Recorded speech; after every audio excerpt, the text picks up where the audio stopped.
जो क्वेश्चन है कि 10 प्लस 2 प्लस 6 का औसत क्या होगा।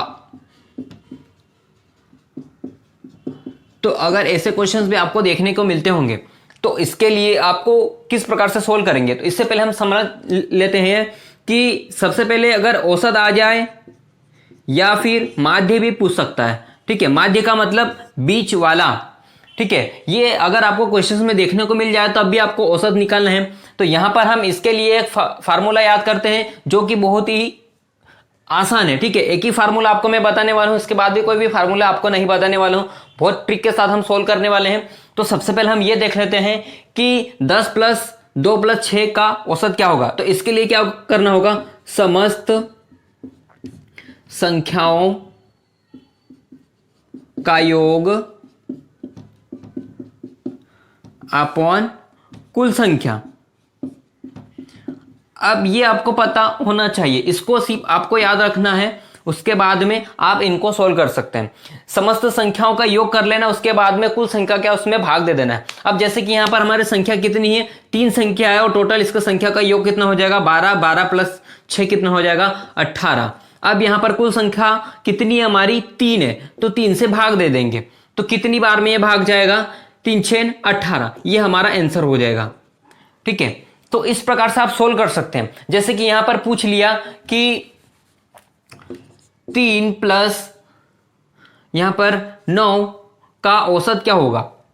अब यहां पर हम लोग क्या करेंगे कि इनका योग कितना हो रहा है 12 हो रहा है और संख्या कितनी है हमारी 2 है, तो 2 से डिवाइडेड कर देंगे तो कितनी बार में जाएगा 6, इसका भी आंसर क्या हो जाएगा 6। तो इस प्रकार से आप सोल्व कर सकते हैं कि औसत आपको पूछे तो ये आपको याद रखना होगा कि समस्त संख्याओं का योग प्लस अपॉन ये आपको याद रखना होगा कि समस्त संख्याओं का योग अपॉन कर देना है, कुल संख्या से भाग दे देना, आपका आंसर आ जाएगा।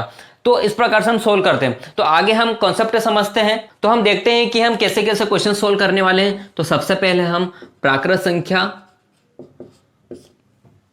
से रिलेटेड हम सोल्व करने वाले हैं कि इससे भी क्वेश्चंस आते हैं। तो सबसे पहले हम ये समझ लेते हैं कि प्राकृत संख्या कहां से स्टार्ट होती है और कौन कौन सी संख्या होती है कि 1 2 3 4 डॉट डॉट डॉट इन्फिनिटी। ठीक है, प्राकृत संख्या कहां से स्टार्ट होती है, 1 से स्टार्ट होती है और इन्फिनिटी तक जाती है। ठीक है, अब इसके बाद में हम आगे देखते हैं पूर्ण संख्या, क्योंकि इसी से रिलेटेड क्वेश्चंस बनेंगे एवरेज के, तो आपको ये पता होना चाहिए कि ये संख्या क्या है। ठीक है, कि पूर्ण संख्या क्या है, प्राकृत संख्या क्या है। ठीक है, प्राकृत संख्या, इसके बाद में पूर्ण संख्या कहां से स्टार्ट होती है 0 से 1 2 3 4 डॉट डॉट डॉट इन्फिनिटी। ठीक है, तो ये आपको याद करना होगा। अब इसके बाद में हम लोग क्या करते हैं सम संख्या, कि सम संख्या क्या है जो आपको भी पता है।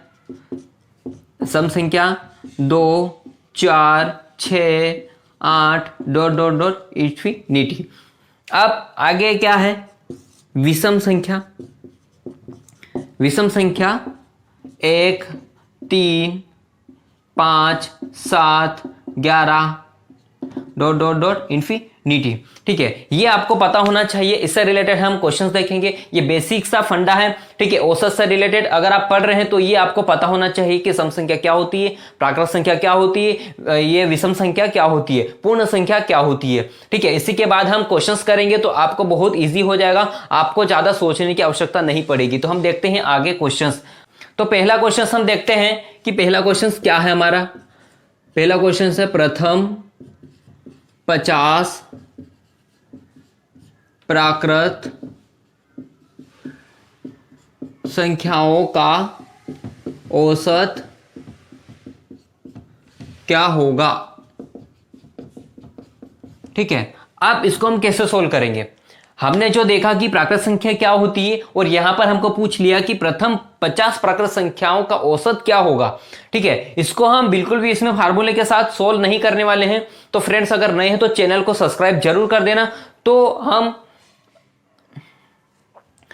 हम इसको कैसे सोल्व करते हैं।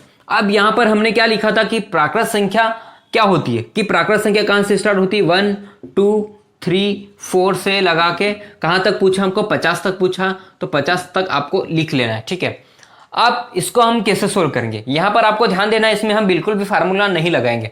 ठीक है, यहां पर हम ट्रिक है कि पहला संख्या आपको लेना है 1, इसके बाद में आखिरी संख्या क्या है हमारा 50, अपॉन कर देना है आपको 2 से।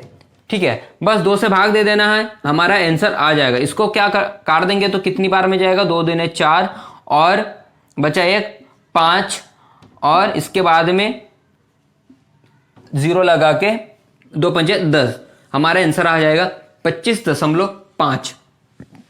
प्रथम 50 प्राकृत संख्याओं का औसत कितना हो गया, ये हमारा आंसर आ जाएगा। तो इसी प्रकार से हम सोल्व करेंगे। जैसे कि आगे की संख्या हमको दे दे कि प्रथम 100 प्राकृत संख्याओं का औसत क्या होगा, तब यहां पर हम लोग क्या करेंगे कि 100 तक लिख लेंगे हम। अब इसको हम कैसे सोल्व करेंगे, सेम टू सेम हम सोल्व करेंगे। ठीक है, आपको बेसिक के साथ सोल्व करने वाले हैं हम लोग।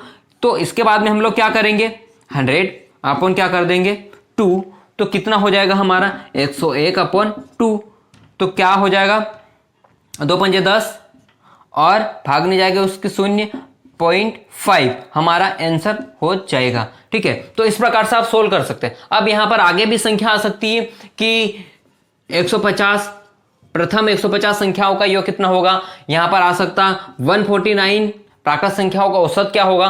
तो आप सोल्व कर सकते हैं 1 + 149/2 कितना हो जाएगा 150/2। तो इसको आप काट देंगे तो आपका आंसर आ जाएगा। तो इस प्रकार से आप प्रथम अगर प्राकृत संख्याओं का औसत आए तो आपको क्या करना है 1 प्लस आखिरी की संख्या जहां तक दिया रहेगा और अपॉन में 2 कर देना, आपका आंसर आ जाएगा।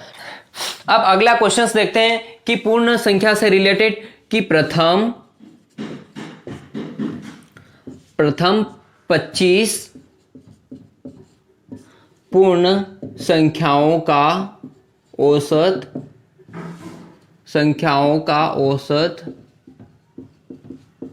ज्ञात करें। ठीक है, अब इसको हम कैसे सोल्व करेंगे, यहां पर देखना है दोस्तों, समझने वाली बात है कि प्रथम 25 पूर्ण संख्याओं का औसत क्या होगा। ठीक है, इसको हम कैसे सोल्व करेंगे। अब यहां पर हम लोग क्या करना है, जो हमारा पूर्ण संख्या हमने क्या लिखी थी 0 से स्टार्ट होती है, ये आपको ध्यान रखना हो, 1 2 3 4 ... इन्फिनिटी। ठीक है, अब ये हमारी पूर्ण संख्या है, लेकिन हमको पूछा क्या है कि प्रथम 25 पूर्ण संख्याओं का औसत क्या होगा। बहुत इंपॉर्टेंट टॉपिक है दोस्तों कि इससे रिलेटेड क्वेश्चंस आते हैं। अगर आपने अच्छे से पूरा वीडियोस देख लिया तो आपके नंबर आराम से 3 से 4 नंबर आपके पक जाएंगे। ठीक है, और पूरा हम टॉपिक क्लियर करने वाले हैं। इसके लिए आपको सब्सक्राइब कर देना और साथ में दोस्तों के साथ शेयर भी कर देना। ठीक है, अगर वीडियो अच्छा लगे तो लाइक जरूर करना। ठीक है, तो हम आगे देखते हैं इसको हम कैसे सोल्व करेंगे। तो इसके लिए आपको क्या करना होगा कि आपको देखना है प्राकृत संख्या कहां से स्टार्ट हो रही है, 0 से स्टार्ट हो रही है। अब 0 से आपको ले लेना है 1 2 3 4 ... कहां तक लेना है, इससे एक पहले 24। अब आपने सोचा कि 24 तक कहां से ले ली मैंने, अब आपको गिनना होगा कि 25 तक बोला, लेकिन पूर्ण संख्या कहां से स्टार्ट होती है, 0 से स्टार्ट होती है। ठीक है, 0 से स्टार्ट होती है, इसलिए हम 0 से लेंगे। तो 1 से 24 तक कितना हो गया हमारा 24 + 0 कितनी संख्या हो गई 25। तो हमने 0 से लेके 24 तक आपको ले लेना है, तो 25 संख्या हो जाएगी हमारी। ठीक है, ऐसा आपको ध्यान रखना होगा कि पूर्ण संख्या अगर दी रहे 100 तो आपको क्या करना है 99 तक लेना है, क्योंकि आपको 0 को भी प्लस करना है, तो वो संख्या हो जाएगी 100। ठीक है, इसलिए हमने 0 से लेके 24 तक लिए। तो इसको हम कैसे सोल्व करेंगे, अब उसके लिए आपको वही फंडा आपको इसमें अप्लाई करना है। यहां पर आपको देखना होगा कि 0 से लेके 24 तक हमने संख्या ली है, तो इसका फंडा ये है कि आपको 0 + 24/2 कर देना। ठीक है, इसके बाद में क्या हो जाएगा हमारा 24/2, तो इसको हम काट देंगे तो कितना हो जाएगा 12 बार में हमारा आंसर आएगा। ठीक है, तो प्रथम 25 पूर्ण संख्याओं का औसत कितना हो गया 12 हो गया। तो इसी से रिलेटेड और भी क्वेश्चन पूछते हैं, जैसे कि यहां पर आपको दे दिया कि प्रथम 50 पूर्ण संख्याओं का औसत ज्ञात करें। तो यहां पर हम लोग क्या करेंगे 0 से लेके, ठीक है, यहां पर हम लोग क्या करेंगे 0 1 2 3 4 ... कहां तक हमको बोला है 50। तो 50 के बाद हम लोग क्या करेंगे, इससे पहले लेंगे हम 49। ठीक है, 49 क्योंकि हम 0 को भी ऐड कर रहे हैं। तो इसके बाद में हम लोग क्या करेंगे 0 + 49/2 ठीक है, तो इसको हम काट देंगे तो कितना हो जाएगा 49/2, 2 एकम 2, 2 दूने 4 और 2 चौक 8.5, तो ये हमारा आंसर हो जाएगा। ठीक है, तो इस प्रकार से आप सोल्व कर सकते हैं कि प्रथम अगर पूर्ण संख्या का औसत आपको पूछे तो आपको क्या करना है, 0 से लेके आपको एक संख्या पहले तक ले लेना है, उसके बाद में 2 से डिवाइडेड कर देना है। ठीक है, हमने प्राकृत संख्या में क्या देखा था, 1 प्लस जो हमारी संख्या दी थी कहां तक दी ही उसको ले लेना है और अपन में 2 कर देना है, आपका आंसर आ जाएगा। तो हम आगे देखते हैं कि अगर यहां पर और भी संख्या हम देख लेते हैं एक आधी, तो आपकी प्रैक्टिस हो जाएगी कि किस प्रकार से आप सोल्व करेंगे। अब यहां पर संख्या आ जाती कि 150, प्रथम 150 पूर्ण संख्याओं का औसत क्या होगा। ठीक है, इसको हम कैसे सोल्व करेंगे, 0 प्लस 149, ठीक है, अपॉन 2, तो क्या कर देंगे 149/2, तो इसको हम काट देंगे, 2 एकम 2, 2 सते 14 और 2 चौक 8.5, ठीक है, ये हमारा आंसर आ जाएगा 74.5। ठीक है, तो इस प्रकार से आप सोल्व कर सकते हैं। ठीक है, तो आपको समझ में आ गया होगा कि अगर आपको पूर्ण संख्या पूछे तो आप इसको कैसे सोल्व करेंगे, और हम आगे देखते हैं कि आगे से रिलेटेड कैसे क्वेश्चंस आते हैं और इसके बाद आप कैसे सोल्व करेंगे। ठीक है, तो बहुत इंपॉर्टेंट टॉपिक है दोस्तों, नए हैं तो चैनल को सब्सक्राइब कर लेना। तो हम आगे देखते हैं कि आगे के क्वेश्चंस कैसे आते हैं। तो हम आगे का क्वेश्चन देखते हैं कि प्रथम 100 सम संख्याओं का औसत ज्ञात कीजिए। सम संख्याओं का औसत ज्ञात करें। अब हमने पहले देखा कि प्राकृत संख्याओं का औसत क्या होगा, उसके बाद में देखा कि पूर्ण संख्याओं का औसत कैसे निकालेंगे। अब ये हमारा क्वेश्चन है कि सम संख्याओं से रिलेटेड ये सारे इंपॉर्टेंट टॉपिक है दोस्तों। अगर आपने अच्छे से समझ लिया है तो आपके 3 से 4 नंबर आराम से पक्के हो जाएंगे। तो अगर आपने कॉन्सेप्ट अगर क्लियर कर लिया है कि औसत एवरेज से रिलेटेड कैसे कैसे क्वेश्चंस आते हैं, तो हम इससे देखते हैं। ठीक है, तो यहां पर आप लोगों को देखना है कि 100 सम संख्याओं का औसत क्या होगा। ठीक है, तो यहां पर क्या करना है कि सम संख्या कहां से स्टार्ट होती है, जो हमने पहले स्टार्टिंग में देख लिया था कंसेप्ट कि सम संख्या सबको पता है 2 4 6 8 डॉट डॉट डॉट इन्फिनिटी। ठीक है, ये हमारी सम संख्या है। अब यहां पर हमको क्या करना है कि सम संख्या आपको बोले तो आप इसको क्या करेंगे। ठीक है, अब सम संख्या अगर आपको 100 संख्या बोली है, ठीक है, तो क्या करना है 2 4 6 8 डॉट डॉट डॉट आपको क्या करना है उससे डबल ले लेना है। ठीक है, क्योंकि एक संख्या हम इसमें छोड़ रहे हैं तो आपको सम संख्या उससे डबल ले लेना है। ठीक है, तभी आपकी 100 संख्या होगी। ठीक है, सम संख्या आपको 100 बोले तो आपको क्या करना है 200 तक ले लेना है, क्योंकि सम संख्या आपको 100 लेनी है। तो इसको कैसे हम सोल्व करेंगे। ठीक है, इसका भी वही ट्रिक है। ठीक है, 2 प्लस 200/2। अब इसके बाद में क्या कर देना, जो पहली संख्या ले लेना है और आपको जहां तक भी बोले उससे डबल वाली संख्या ले लेना है, आखिरी वाली संख्या। ठीक है, तो कितना हो जाएगा 202/2। इसको हम काट देंगे तो कितनी बार में जाएगा 1 और 2 एकम 2 भागने जाएगा उसके 0 और 2 एकम 2, तो ये हमारा आंसर हो जाएगा 100।